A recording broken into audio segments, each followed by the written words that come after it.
Hello and welcome to another edition of Cukooky Marketing Tips, marketing advice for small businesses.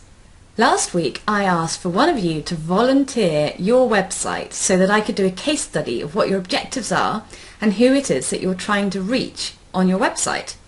I had a few wonderful websites submitted, but my favourite one was www.madebymothereagle.com, and she says to me, "Hi Polly, I have just gone through a bit of a brand makeover and would love you to have a look at my website, madebymothereagle.com. This is actually my blog, and my objectives would be to build brand awareness, sell my products, keep existing customers up to date, and build engagement with my audience. My target visitor would be other embroidery enthusiasts, other craft, art and embroidery bloggers, and press. Oh, and new customers. Love to hear what you think." Right, well, Mother Eagle, that's quite a few objectives you've got there, and you're trying to reach quite a few people. So I think my first advice to you is to match up your objectives with the different target audience. Do they align? So, for example, wanting to keep existing customers up to date is not a very useful objective if you don't actually intend to target the blog at them. So these existing customers have already given you money, they know you're fab, they know that your products are great, they know that you're going to deliver. So they're really not in the same boat as someone who's completely brand new to the website and wondering whether or not you're reputable, or can they trust the quality, etc. So you've really got to think about who it is and pick one. You've got to choose. Which is the most important objective to you? So blogs are great for building engagement with an audience and keeping people up to date, which is what you're doing at the moment, and you're doing it really well. But I think what you need to think about is which of this audience is actually going to be the most useful to you. It's the people who are keen to spend money, and it's the people who want to feature you in the blogs and in the press. So I'd say those are your primary objectives, is appealing to them, and you need to make more of it. Don't be afraid to sell yourself a bit more. You've currently got a link to the shop at the top, there's one sort of hidden below, and then there are a few occasional subtle mentions of your shop throughout. Now, your two key objectives are to keep existing customers up to date and to get new customers. So let's not beat about the bush. These people, these customers, are in the market to buy, and they need to be given the information about what you have on offer and how they can get their mitts on it. They will want to be able to find your shop easily and get info on how much it is going to set them back. So don't be coy about it. So what you could do is you could link to your shop when you mention it within the blog post. You do sometimes, but not always. You could link to the shop from images that you have on your finished items. As you do in your shop, can you give those images on your blog posts a little caption which includes the short description, the title of what it is, and most importantly that price point that they're going to want to know about, and then link through to the shop from the image so that they can go straight away and buy it. Now, this isn't going to turn your blog into a sort of hard sales hothouse. It's not that you're trying to force a sale down someone's throat, but it is going to give potential customers what it is that they need to do what it is they want, and that's to buy from you. So another thing I'd say is you maybe could look at spicing up your calls to action. So in your posts you're a bit like, oh well, this might be in my shop at the end of next week.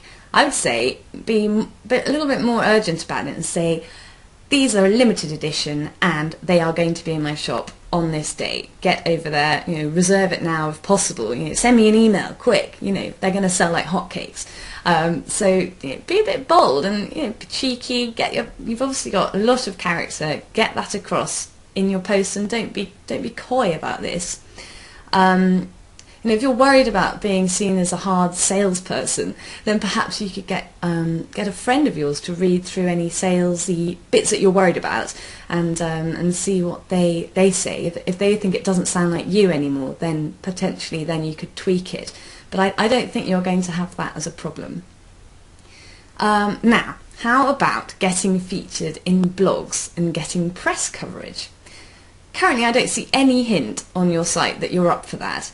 There are links sending me off to Pinterest, off to Facebook, off to Twitter, and that's brilliant. You know, all social media that you seem to be doing really well. But there's no hint there that that there's even an option for me to go and read about blog posts that you've already been featured in, whether you've had magazine coverage or not. I have absolutely no idea about that from your blog. So first things first, if you do already have that, then definitely get it up onto your site, because bloggers and journalists, if they see that you've already been featured in magazines or on other blogs, then that's going to encourage them that you know, they want to get the scoop. You know, oh, this person's already been discovered by so and so. Oh, they must be good. You know, I must get in touch with them and get the scoop. So definitely get that press section on there if you can. If you've got any coverage from recognisable blogs or magazines, then get a snazzy picture up on the site saying, you know, as featured in, you know, Tatler. That would be amazing, and it will happen. So just, you know, be bold. I mean, if you don't have any coverage yet, then think about getting in touch with bloggers directly. Don't wait for them to find you. You contact them and say, hi, here's an amazing photograph, here's some info about me, I'm brilliant, this is why you should write about me. Now, some of them might ignore you, others will be like, brilliant, that saved me 2 hours trawling the internet trying to find what I'm going to write about this week. So be bold. Don't, you know, these are humans here, and you're going to help them by providing them with some really cool and juicy content.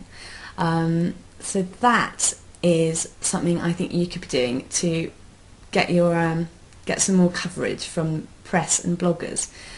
What else do I want to say to you on that? Oh, yes, you must make sure that if the press do want to contact you, that they can. I had a little look around the site, I couldn't find any contact details for you, so make sure that if they want to interview you, that they can actually get in touch with you. Don't expect them to go off and send you a message through Facebook or tweet to you. Get an email address on there, or a contact form at least, so that then if they do want to get in touch, they can easily. Don't make them work hard. Just, you know, give them what they want and make it easy for them. So I think that is what I have to say to you. I hope it's been helpful. I'd say the key thing is to think about those objectives that you've got and who it is that you're talking to. 1, do they align? And 2, once you know that they align, pretend you are one of those customers, one of those potential bloggers or the press. If they come to your website, would they find themselves in a position to do what it is that you want them to do? Make it easy for them.